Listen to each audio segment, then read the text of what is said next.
ito ay alay sa'yo. Sintonado man tong mga pangako sa'yo. Ang gusto ko lamang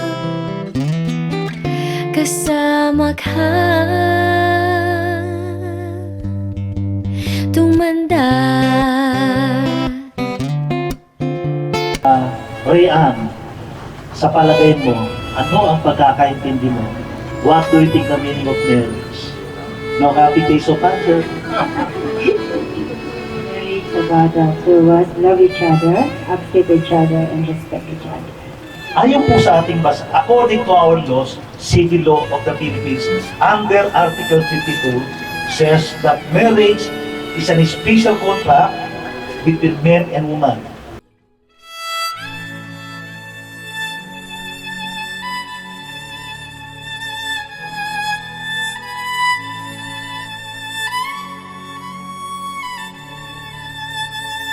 The first I met Mike 9 years ago. The first I saw him, I feel so attractive, and I feel like I'm in love with him already. And I'm so proud of him because every time she's there for me. The start we are friends each other, and then he very good for me. And he always advised for me, and that's why I love him. I like Mike. Now he's my husband because he's a good man. He always help me a lot of things.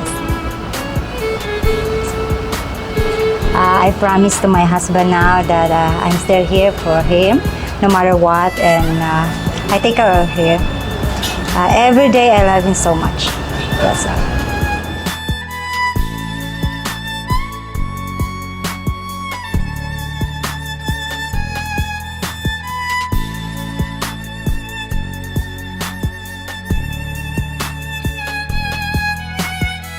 I like her very much because we actually work together, and she's a very hard worker. She's very devoted to her family. You know, worked hard for her family, and just a good person. Just a really good person. Like I said, she's a good person. She's a good hard worker. And she's devoted to like her family, and that really. Her work ethics, her hard work, and her devotion to her family really impressed me. I just always loved her, you know. Love is not something you always choose, it just happens, you know, so it's just, I just loved her. Always loved her.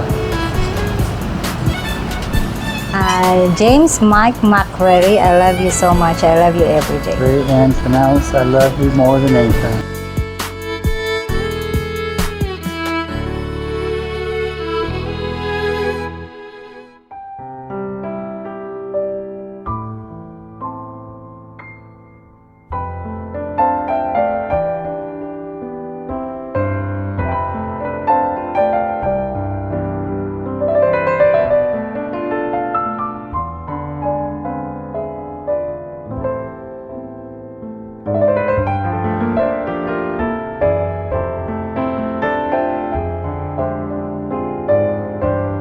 Ayon po sa ating basa, according to our laws, civil law of the Philippines, under Article 52, says that marriage is an special contract between men and women.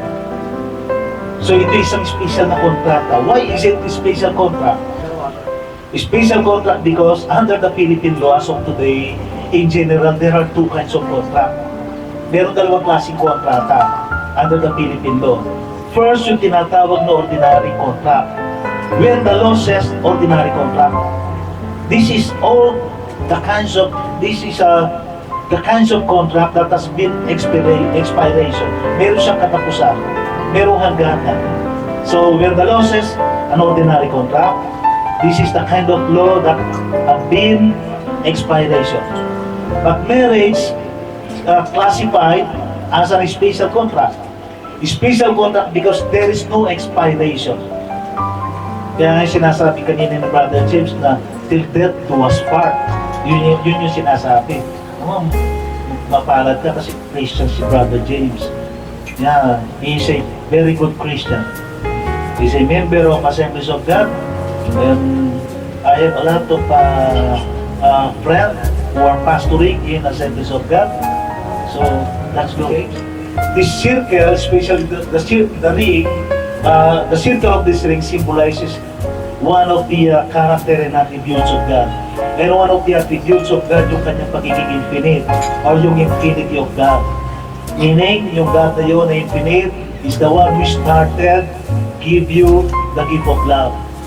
Father James, when you feel love with your coming wife, that love you bestow to him is a gift from God na dapat yung ingatan. And sister, nung mahalin mo siya, sagutin mo siya, alam po, hindi lang isang oo, ano, maraming oo. Sagutin mo siya, mahalin mo siya. That is a very unique gift of God. I hope and pray that every time you will see your wedding ring, you remember this thing, that God is the author and the giver of that kind of love bestowed between James. Did you come before me with your habang buhay na decision, lifetime decision, that you're going to love Brian as long as you live? Yes. And Riches, are you going to do a lifetime decision that you're going to love her as long as you live? Yes. So, Brother James, take this ring, and before you give to her, please tell her your vows and the symbols of this ring. And to take care of you. From now, to love each other.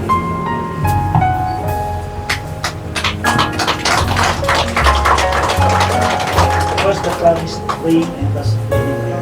The promise ring first. First, yeah.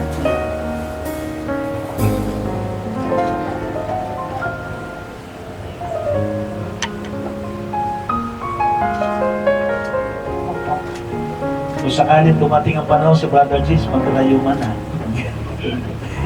Mamahalin mo pa rin ba siya sa ganaman o hindi? Opo. Okay, kung ganun, tanggapin ang singsing na to ha. Bago mo ibigay yung vows mo at saka yung simbolo nito para sa iyo. Take this ring. Care of you, no matter what. And it's just fun. And thank you for loving me, and for accepting me, and thank you for loving me. Palapakan ko natin.